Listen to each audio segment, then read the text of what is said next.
Sis dan bro, kembali pengadilan berhasil mengungkapkan modus operandi kasus mega korupsi BTS Bakti Kemenkominfo. Terbaru disampaikan oleh Fulfillment Responsibility of Integrity Account PT Huawei Tech Investment Marlon Marwa Panjaitan. Marlon mengaku dirinya pernah memberikan ikat pinggang merek Hermes kepada Feryandi Mirza atas arahan Mukti Ali. Kesaksian itu dia sampaikan saat sidang lanjutan kasus korupsi BTS untuk terdakwa Irwan Hermawan, Mukti Ali, dan Galumbang Menak. Marlon juga mengaku saat dirinya memberikan ikat pinggang itu, proyek BTS masih dalam kondisi yang kritis. Saat itu, target pembangunan menara belum terpenuhi, sementara menara yang sudah dibangun pun tidak berfungsi sesuai sasaran.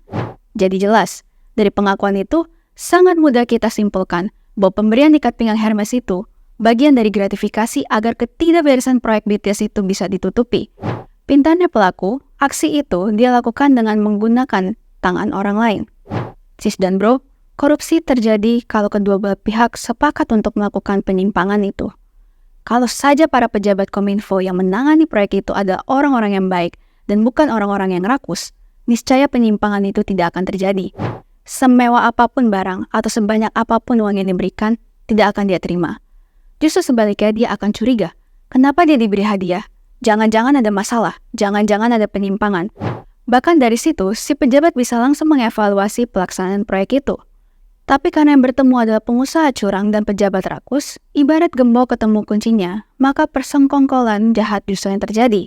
Mirisnya, sang pimpinan tertinggi kementerian itu pun, yakni Johnny G. Plate juga terlibat. Sis dan bro, sudah banyak bukti yang diungkapkan oleh pengadilan terkait mega korupsi BTS di Kemenkominfo itu. Tapi yang aneh, penegak hukum sampai saat ini masih saja berkutat di para terdakwa yang berasal dari pejabat Kemenkominfo dan para vendor. Belum ada tersangka dari pihak lain, padahal sudah beberapa nama disebut menerima aliran dana mega korupsi BTS itu. Dana korupsi BTS besar banget loh, mencapai 8 triliun rupiah.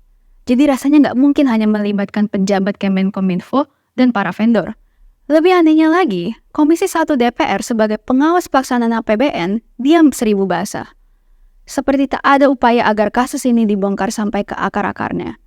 PSI akan terus mengawal kasus ini. Agar kasus seperti ini tidak terulang lagi, PSI akan terus berupaya mendorong pengesahan RUU Perampasan Aset. Karena menurut kami, hanya dengan Undang-Undang Perampasan Aset, korupsi di Indonesia akan bisa diberantas, atau setidaknya akan berkurang. Kalau terus kasus mega korupsi BTS, salam solidaritas. PSI Partaiku.